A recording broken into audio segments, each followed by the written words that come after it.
The Maine judicial system has been grappling with the number of criminal defendants awaiting lawyers. This is an issue that affects hundreds of people across the state of Maine.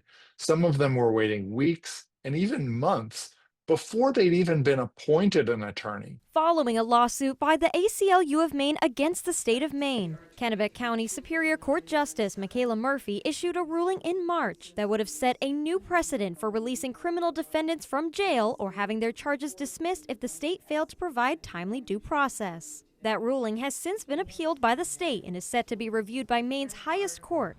That review is slated for this fall, so until then, the status quo prevails. My own view is there are enough competent lawyers in Maine to do it if the system becomes more welcoming. Retired Justice Donald G. Alexander is Maine's longest-serving judge. He spent much of his career in trial court and then Maine's Supreme Court, and is currently a commissioner for the Maine Commission on Public Defense Services. It was rare to have much time at all taken getting assigned a lawyer during the time I was on. He says the shift began in 2019 after an organization called the Sixth Amendment Center issued a devastating report on public defense in Maine.